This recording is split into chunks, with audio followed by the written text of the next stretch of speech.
Colleen was in a hurry, which made her driving even more careless than usual.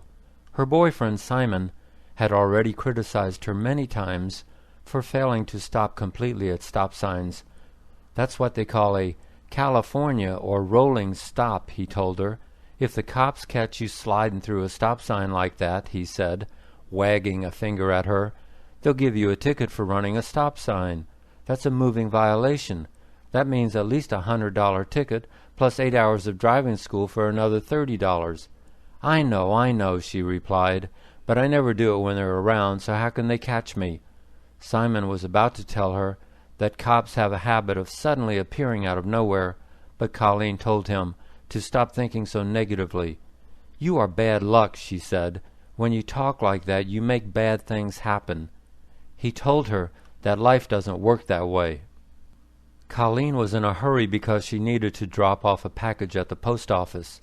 It had to get to New York by Wednesday.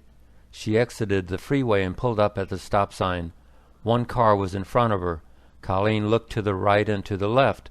No cars were coming. It was safe to pull out. She hit the gas pedal. Bang! The car in front of her was still sitting there. The driver was a young woman who got out of her car, walked back to look at the damage to her new car, and started yelling at Colleen. What were you waiting for? Colleen demanded. Starting in February 2009, broadcasts of all TV signals will be digital, replacing current analog signals. For people who have cable or satellite TV, this is a non-issue because their reception will not be affected. But people who use rabbit ears or outside antennas won't be able to receive the new digital signals. They'll have to buy a converter for each TV, which will cost about $50 each. For Chris, that was too much. Instead, Chris was simply going to give his 2 TVs away to a thrift shop. Then he would wait until the prices went way down on digital tuner TVs and buy one when the price was right. He loaded the TVs into his car. The lady at the thrift shop wasn't interested at first. She changed her mind when he said that they were only 13-inch TVs and that they worked perfectly. He was relieved when she accepted them. Had she not, he would have had to deposit them at a hazardous waste facility, which meant waiting in line in his car for hours on end. Chris got home feeling good. Now he was going to enjoy at least a year of no TV. The Idiot Box was a good name for that waste of electricity. He felt like a new man for having got rid of his 2 TVs. When Donna called that night, he proudly told her the news. Donna, whose native language was Chinese, was not happy. What do you mean you have no TV? She yelled over the phone. How are you going to teach me anything when I call to ask you about new vocabulary on the 11 o'clock news? She had a few more things to say. Chris sighed. When she finished, he promised her he would buy a new digital TV the very next day. Cynthia and George went shopping together at Walmart. I need a water dispenser for my office, Cynthia told George. What do you mean by water dispenser? George asked. You know, one of those things that they put the big 5-gallon jug upside down into. Then you can pour yourself cold water using the blue handle or hot water using the red handle, Cynthia said. George tried to tell her that she had too few clients coming to her office to need such a dispenser. He told her to buy a case of bottled water. She could keep the bottles cold in the office refrigerator. Plus, she had a stove and a coffee maker in her office, so she could use either of them to produce hot water for her clients or herself. A contract with a water company is going to cost you at least $30 a month, he argued, and maybe you won't even be consuming that much water a month. Why don't you wait a few months and see how many clients you get, and then decide if a water dispenser is absolutely necessary. If it is, buy it then. There's no rush to buy it now. In addition, he argued, the trunk of her car was too small for the dispenser to fit into, nor would it fit into her back seat. So, end of argument, he concluded. They left Walmart. Cynthia dropped George off at his place and then drove back to Walmart. The dispenser was in a box that was almost the size of Cynthia, but she carted it out to the parking lot and managed somehow to get it into her trunk.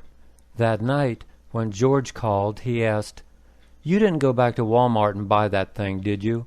"Of course not," she told him. Edith wasn't getting any help from anyone. She had just taken the state realty exam, which was a lengthy multiple-choice exam in downtown Los Angeles. The testing room in the government building was freezing. As she hunched up shivering, she looked around and saw others feeling equally cold. Why couldn't these people let us know beforehand to bring jackets, she wondered. After getting the news that she had passed the test, she signed up with a realty company.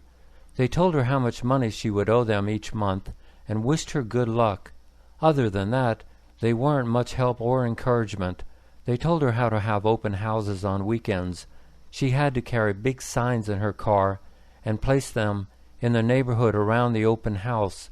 The signs were not always easy to push into the ground, nor did they always stay upright. To make matters worse, one Saturday evening, she discovered that all of her signs had been stolen. Her realty company told her not to worry. They would just add the cost of replacing the signs to her monthly bill. After she had asked him many times, her husband finally accompanied her to an open house. They ended up spending 8 hours together with each other that Sunday. Only a dozen house hunters showed up all day. She tried to engage Edgar in conversation, but all he wanted to do was read the newspaper. After he helped her pick up all the signs, he told her that was the last time he was going to help her on an open house. She asked why. He said he didn't want to talk about it. Edith wondered how long her realty career was going to last. Once a week, Neil went grocery shopping. He always made a list, but he always forgot to put one or more items on the list. This used to anger him, but now he just accepted it. "You're not as sharp as you used to be," he told himself. It was Friday, shopping day. He went to the 99-cent store. Sometimes they had a lot of fresh produce. Sometimes they didn't. He got lucky. There were fresh, packaged broccoli, celery, eggplant, and squash. Also, packages of peaches, plums, and apples. He easily had enough produce to last all week if it didn't rot first. The produce alone filled up 4 plastic bags. 4 other bags contained other items that were on Neil's list. He drove to Albertsons, which sold milk by the gallon and at cheaper prices than the 99-cent store. Interestingly, the price of milk had soared in the last month. He used to buy 2 gallons of non-fat milk for $3.59. Now he was paying $4.69. Yet the news media was silent. The same news media that reports a 2-cent increase in gasoline prices or even a 1-cent decrease. That's all over the news. Milk, he thought, just isn't sexy enough. He parked his car in the carport and opened the trunk. Somehow he managed, as usual, to put all 10 plastic bags into his hands and lug them upstairs. What a drag shopping is, he thought, and then he mentally slapped himself. If you think it's a drag now, wait till you can't drive. Wait till you can't even walk up the stairs unless you use a cane. How are you going to get your groceries then? The older you get, he told himself, the more you'd better appreciate the fact that you can still do all these boring chores and errands